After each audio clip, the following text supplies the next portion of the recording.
Hi, welcome back to Nessa's Nook. Today I have my headphones in when I do actually go take a walk or whatever. My mic for whatever is not working and my voice is not working super good today. So this is what you have today. What I'm going to do is make the recipe my sister made over at City Girl Homestead. But I'm going to do mine a little bit different because I was too lazy and I didn't take out hamburger.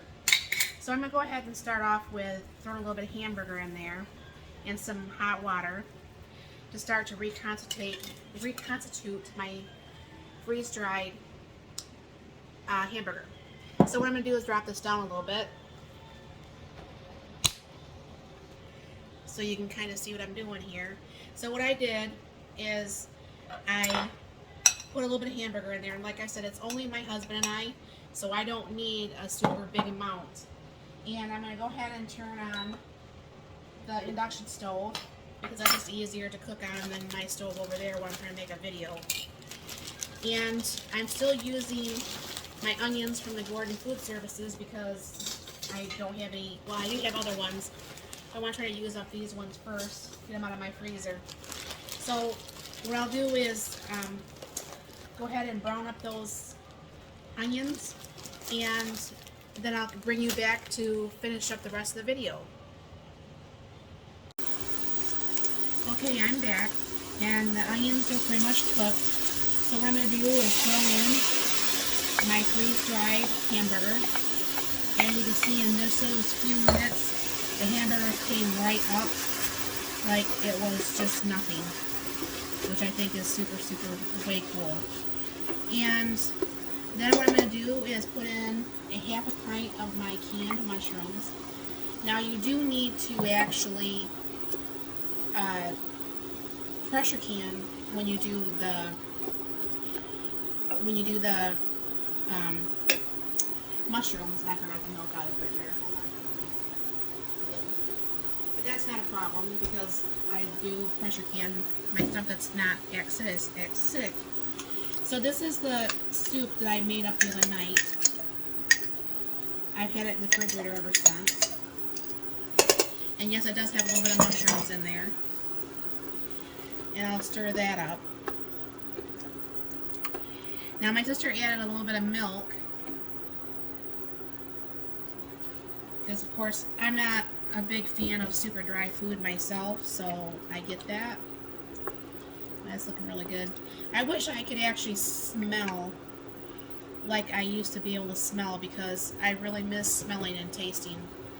I think once this trach is out, I think that's going to help with being able to smell and taste things again because it, like I said, it blocks my airway so I don't get the normal tasting and smelling that I probably would. Now obviously I'm using the rice from earlier. I'm still waiting for it to cool down the rest of the way to go ahead and package up and put in the freezer, but I just meanwhile left it in the pan. And you know from now, obviously, I don't measure things. I've never been that good at measuring food. It drives my husband absolutely bonkers, but, you know, here we are, living it. So, as you can see, that's coming together quite well. I'm going to throw a little bit of pepper in there. Throw a little bit of garlic powder in there. And just a smidge of salt. And stir that up, get that all done up, and see if I need a little bit more milk in there. I think I'm just going to probably put just a little bit more. I can just use up the rest of the container. Get out the gallon out of the refrigerator, the garage refrigerator. So what she did is on hers, she put some in and stirred some of the the cheese within the meal, and get that all nice and hot. And then what she did is she let that set for a few minutes, which I will do too. I'll have to get the lid real quick. And then just put some along the top too. My husband's going to flip out when he probably finds this much cheese on his meal, but hey, whatever. And I'll put on the lid to go ahead and help that melt more. You're still going to be able to see inside the lid. But this should be quite tasty. I can't imagine it not being really super yummy because, you know, we do like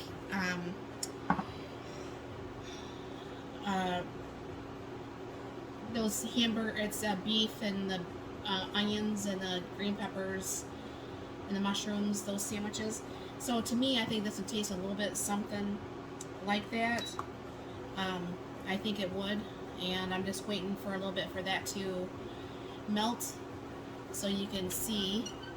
And of course I'm going to have to wait a little bit to eat it. I mean, I could try a bite right now, but you know,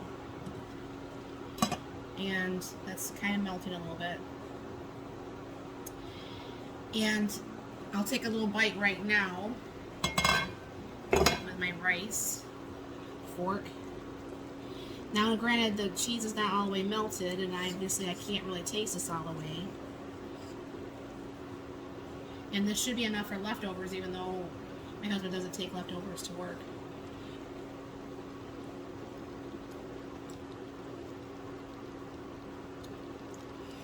What I can taste, that's very, very, very good. So thank you very much for stopping by. Please like, subscribe, and share. And you have a very blessed and wonderful day.